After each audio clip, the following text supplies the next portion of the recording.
नमस्कार। JCERT के DG school में मैं आप सभी का स्वागत करता हूं। कक्षा 7 के प्यारे विद्यार्थियों, हम लोग इस वीडियो में सामाजिक विज्ञान के तहत भूगोल की पुस्तिका पर्यावरण और हम पढ़ेंगे। इस पुस्तक का अध्याय 10 जिसका नाम है रेगिस्तान में जीवन, इस अध्याय को हम लोग आज पढ़ना शुरू करेंगे।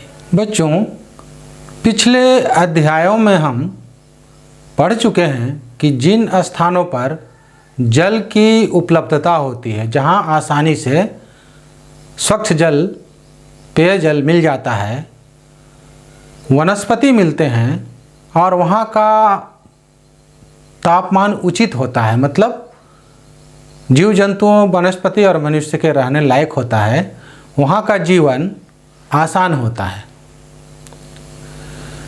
बच्चों, कल्पना कीजिए कि एक ऐसा स्थान है जहाँ ना तो पीने का पानी मिलता है और ना मवेशियों के लिए, पशुओं के लिए चारागाह है, फसल उगाने के लिए भी जल नहीं मिलते हैं, तो वहाँ का जीवन कैसा होगा? वहाँ का जीवन बहुत कठिन होगा ना? जी हाँ बच्चों, इस पाठ में हम ऐसे ही 2 प्रकार के भौगोलिक प्रदेश की चर्चा करेंगे। इन भौगोलिक प्रदेशों की जलवायु, वनस्पति मतलब पेड़ पौधे आदि, वन्य जीव एवं निवासी के बारे में जानने का प्रयास करेंगे। और आप जानते हैं यह स्थान कौन सा स्थान है? बच्चों, आज हम लोग रेगिस्तान के बारे में पढ़ेंगे। अक्सर रेगिस्तान कहने से हमारे दिमाग में सिर्फ बालू ही बालू का चित्र आता है, लेकिन इस अध्याय में हम लोग समझेंगे कि रेगिस्तान का अर्थ सिर्फ बालू ही नहीं, वैसे सभी भूमि हैं जो उपजाऊ नहीं है। और ये किसी क्षेत्र विशेष का एक भूमि या 1-2 भूमि को लेकर नहीं होता है। ऐसा भूमि का एक प्रदेश अगर ऐसा हो जाए तो वो रेगिस्तान कहलाता है। तो बच्चों, वैसे प्रदेश जो अत्यधिक शुष्क हो, सूखा हुआ हो, अर्थात जहाँ वर्षा बहुत कम होती है एवं तापमान अत्यधिक उच्च, बहुत ज़्यादा गर्मी वहाँ होता है या बहुत ज़्यादा ठंडा होता है, बर्फ गिरता है, ऐसे स्थानों पर वनस्पति विरल होते हैं, वनस्पति नहीं होते हैं, और ऐसा ही स्थान रेगिस्तान कहलाता है। तो बच्चों, आपने समझा कि वैसे प्रदेश जो अत्यधिक शुष्क हो, अर्थात जहाँ वर्षा कम होती है और तापमान बहुत अधिक हो या बहुत कम हो, ऐसी स्थिति में जहाँ वनस्पति भी नहीं उग पाते हैं, ऐसे स्थान को, ऐसे प्रदेश को रेगिस्तान कहते हैं। तो बच्चों, रेगिस्तान यानी कि मरुस्थल 2 प्रकार का होता है। पहला गर्म रेगिस्तान और दूसरा ठंडा रेगिस्तान।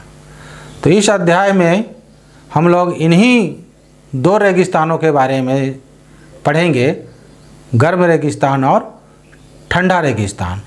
और ख़ासकर इस वीडियो 1 में हम लोग गर्म रेगिस्तान के बारे में विस्तार से पढ़ेंगे। तो बच्चों, गर्म रेगिस्तान साधारणतः उच्च दबाव वाले क्षेत्र, कर्क और मकर रेखा के आसपास 20 डिग्री और 30 डिग्री उत्तरी एवं दक्षिणी अक्षांशों के मध्य पाए जाते हैं। आप यहाँ ग्लोब पर ध्यान से देखिए कि ये स्थान कहाँ पर है।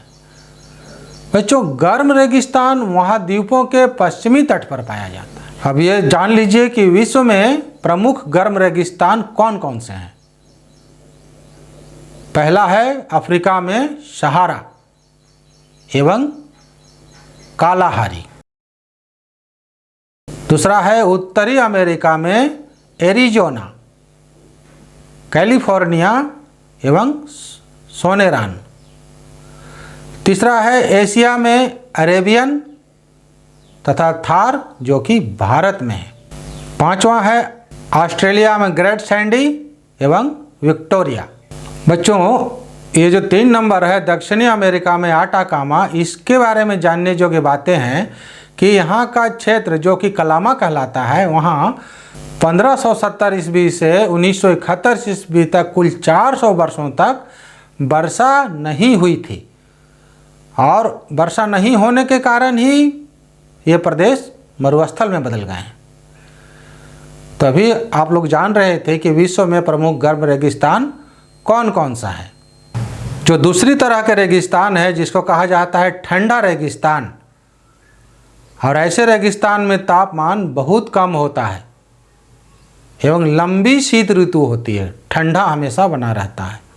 और ये आर्कटिक, इस क्षेत्र को आर्कटिक कहते हैं। अंटार्कटिक, पृथ्वी के इस क्षेत्र को अंटार्कटिक कहते हैं, एवं ऊंचे पहाड़ी क्षेत्रों में पाए जाते हैं। अब जान लीजिए कि विश्व में प्रमुख ठंडा रेगिस्तान कौन कौन सा है। एशिया में है टकलामकान, तिब्बत, गोबी का मरुस्थल, तुर्किस्तान। अफ्रीका में नामीब, उत्तरी अमेरिका ग्रीनलैंड, ग्रेट बेसिन और अंटार्कटिका, ये सब ठंडा रेगिस्तान है।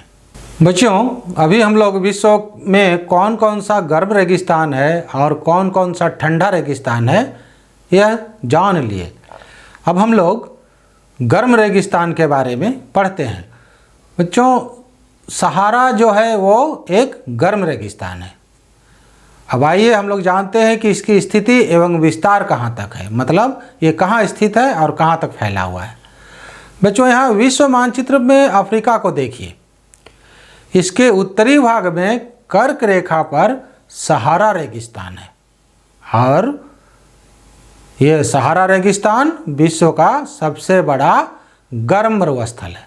अटलांटिक महासागर से लाल सागर तक इसकी लंबाई लगभग 4800 किलोमीटर तथा सूडान के उत्तर से एटलस पर्वत के दक्षिण तक इसकी चौड़ाई 1800 किलोमीटर है। इसका कुल क्षेत्रफल भारत के क्षेत्रफल के दुगने से भी अधिक है। बच्चों, ये जो नाम है सहारा, ये शब्द अरबी शब्द से लिया गया है और इसका अर्थ होता है रेगिस्तान। और इसमें नाइजर, चाड, सूडान, मिस्र, माली, मोरक्को, अल्जीरिया, ट्यूनीसिया, लीबिया, मूरितानिया के देशों में यह फैला हुआ है। सहारा मरुस्थल में बालू की विशाल परतों के साथ साथ बजरी के मैदान, मतलब कंकड़ों पत्थरों का मैदान, चट्टानी सतह वाले पठार हैं। बच्चों, यहाँ पर कुछ ज्वालामुखी के पर्वत भी हैं। अब चलिए, यहाँ जो आप चित्र देख रहे हैं, इस चित्र में आपको हरा भरा पेड़ पौधा दिख रहा है, इसको मरुद्यान कहते हैं। आप जानकारी की बात है बच्चों कि मोरक्को का टेफिलालेट मरुद्यान एक विशाल मरुद्यान है जिसका क्षेत्रफल 13,000 वर्ग किलोमीटर है। तो आइए अब समझ लीजिए कि मरुद्यान किसे कहते हैं। मरुस्थल में जहाँ बालू ही बालू होता है, पवन यानी कि हवा एक विशेष जगह से बालू को उड़ाकर ले जाता है और वहाँ पर गर्त यानी कि एक गड्ढा, तालाब की तरह गड्ढा बन जाता है। उस गर्त यानी कि गड्ढे में धरातल का पानी, नीचे से पानी रिसकर जमा होने लगता है और वह एक पानी का, जल का स्रोत बच जाता है। और जल के कारण इसके आसपास का क्षेत्र धीरे धीरे, जैसा चित्र में दिख रहा है वैसा हरा भरा हो जाता है। और इस मरुद्यान के आसपास के लोग यहाँ फसलें उगाने लगते हैं और जल मिलने के कारण आसपास रहने भी लगते हैं। तो ऐसे क्षेत्र को ही मरुद्यान कहा जाता है। तो यह था बच्चों मरुद्यान की बात। अब समझिए कि पर्वत के बारे में। टिबेस्टी नाम का पर्वत यहाँ का सबसे ऊंचा पर्वत है और टिबेस्टी की ऊंचाई 3,415 मीटर है। बच्चों, आपको यह जानकर आश्चर्य होगा कि आज से 6,000 वर्ष पूर्व सहारा रेगिस्तान एक हरा भरा मैदान था। यहाँ नदियाँ और झीलें भी थी, लेकिन जलवायु परिवर्तन के कारण, जलवायु के बदल जाने के कारण यह एक गर्म एवं शुष्क प्रदेश में, रेगिस्तान में बदल गया है। अब चलिए बच्चों, सहारा रेगिस्तान की जलवायु के बारे में हम लोग पढ़ते हैं। सहारा रेगिस्तान की जलवायु गर्म, शुष्क तथा विषम है। वर्षा नहीं होती है, इसलिए यह सूखा हुआ है यहाँ का जलवायु, और जिससे गर्मी भी रहता है, और विषम है, ये बदलता रहता है।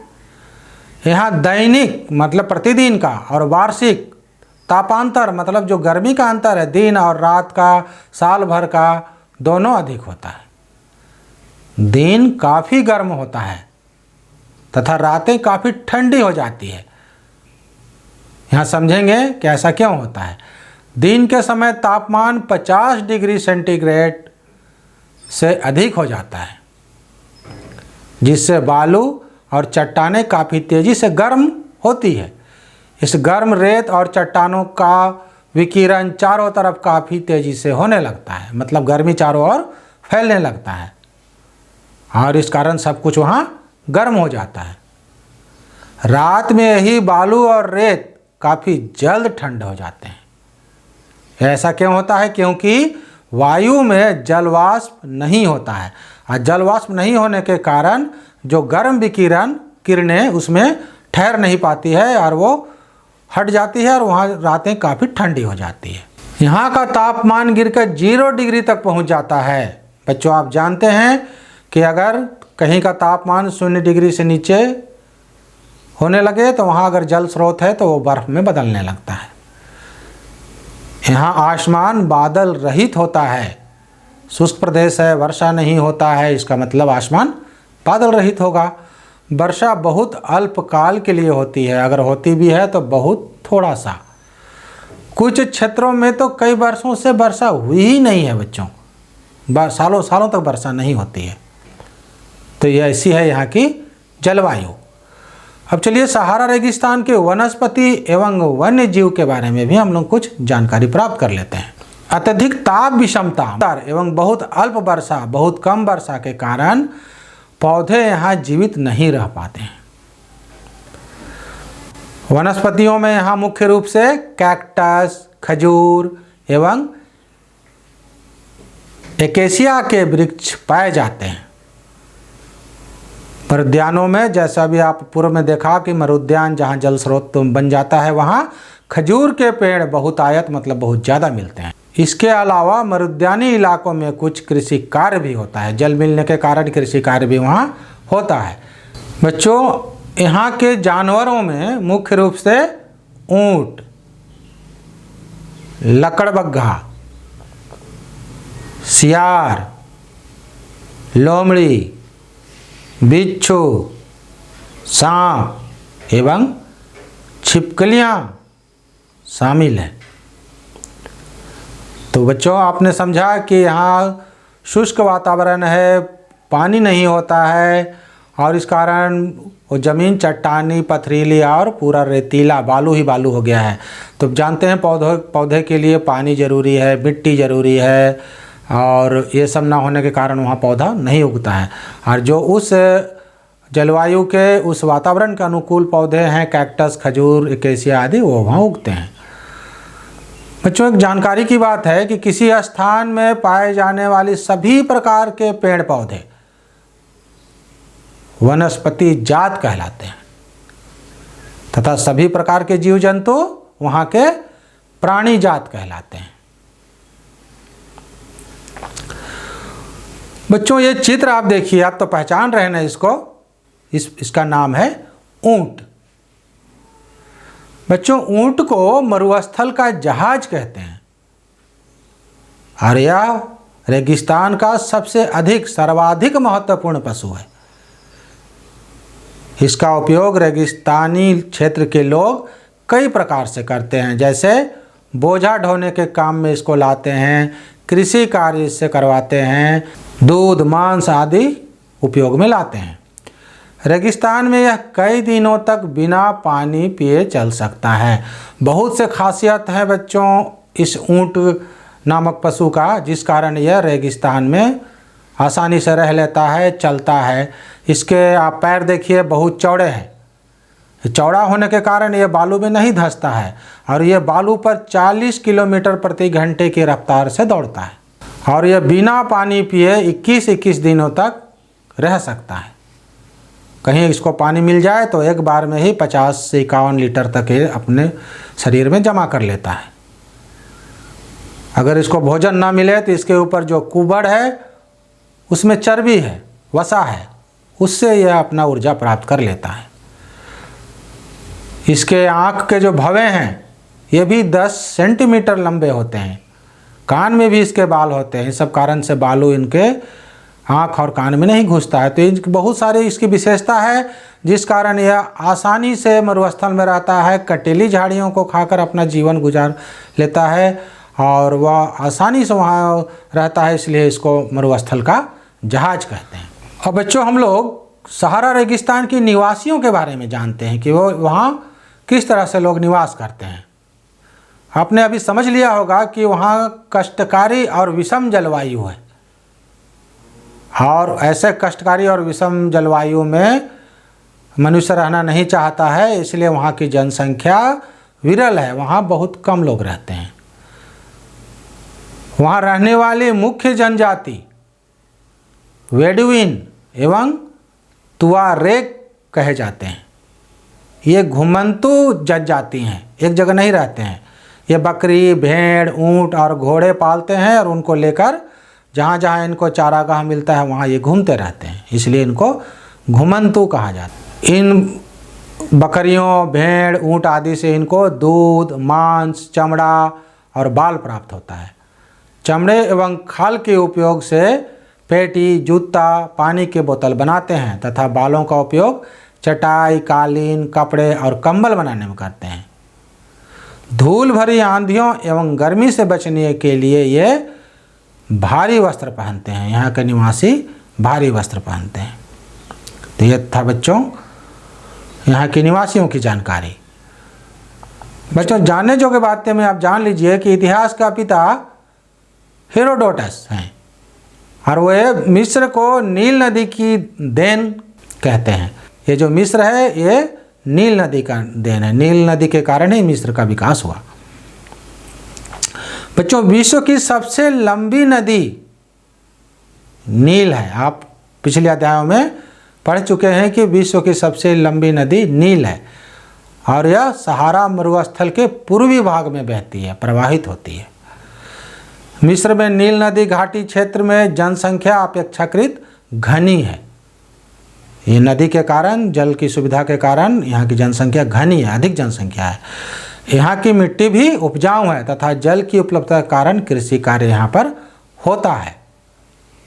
बच्चों, जानने जोगी बातें में दी गई है कि लीबिया से दक्षिणी भाग का अल अजीजिया क्षेत्र विश्व का सबसे गर्म भाग है।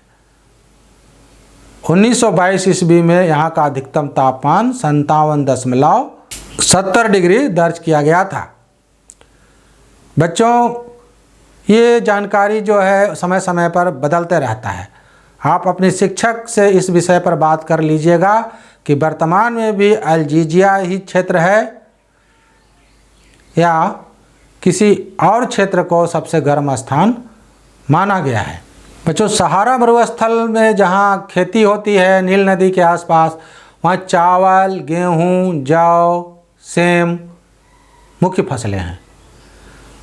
विश्व का सबसे ऊंचा बांध, जिसका नाम आस्वान बांध है, नील नदी पर ही है। बच्चों, इस पर भी आप अपने शिक्षक से स्पष्ट हो लीजिएगा, क्योंकि ये मानव निर्मित होता है बांध और समय समय के साथ यह भी बदलता है। तो यहाँ तो आपको जानकारी दी जा रही है कि विश्व का सबसे ऊंचा बांध आस्वान बांध है। आप अपने विषय शिक्षक से स्पष्ट हो लीजिएगा और उनके अनुसार ही आप इसका उत्तर दीजिएगा। बच्चों, खजूर यहाँ का मुख्य उत्पाद है, मतलब खजूर की खेती बहुत ज़्यादा यहाँ होती है। सहारा क्षेत्र के कुछ देशों में खनिज तेल जैसे डीजल, पेट्रोल आदि मिलती है और इसके खोज के कारण यहाँ का जीवन यापन काफ़ी तेज़ी से परिवर्तन हो रहा है। अल्जीरिया, लीबिया और मिस्र प्रमुख खनिज तेल उत्पादक हैं। यहाँ पर खनिज तेल का उत्पादन होता है।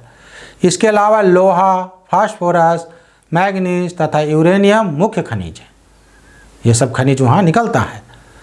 आर्थिक विकास के कारण सहारा क्षेत्र की संस्कृति जीवन शैली में भी परिवर्तन धीरे धीरे आ रहा है। अब बच्चों ऊँटों के कारवां के स्थान पर मोटर गाड़ियाँ चलना शुरू हो गया है। व्यापार के लिए ट्रकों एवं कंटेनरों का उपयोग किया जा रहा है। ऊँटों के चलने के मार्ग पर अब हाईवे यानी कि सड़क बन गए हैं। घुमंतु जनजाति के लोग भी शहरी जीवन को अपना रहे हैं, एक जगह स्थायी रूप से रहना शुरू कर दिए हैं। बच्चों मिस्र की राजधानी काहिरा है और यह सबसे बड़ा यहाँ का शहर है। तो बच्चों इस वीडियो में हम लोगों ने ये जान लिया कि रेगिस्तान किसे कहते हैं, रेगिस्तान कितने प्रकार के होते हैं, और 2 प्रकार के रेगिस्तान में पहला जो है वो गर्म रेगिस्तान और सबसे बड़ा सहारा रेगिस्तान के बारे में हम लोग यहाँ पढ़े। सहारा रेगिस्तान की स्थिति क्या है, वो कहाँ स्थित है, वहाँ की जलवायु कैसी है, वहाँ का वनस्पति कैसा है, वहाँ के जीव जंतु कैसे हैं, वहाँ के निवासी क्या क्या करते हैं, और कई सामान्य ज्ञान भी इसमें हम लोग जाने। ये भी जाने कि ऊँट को रेगिस्तान का जहाज कहा जाता है और क्यों कहा जाता है। तो बच्चों ध्यान से आप पुस्तक को पढ़िएगा, लिखने का अभ्यास जारी रखिएगा, प्रतिदिन लिखिएगा, खेलिएगा और खुश रहिएगा।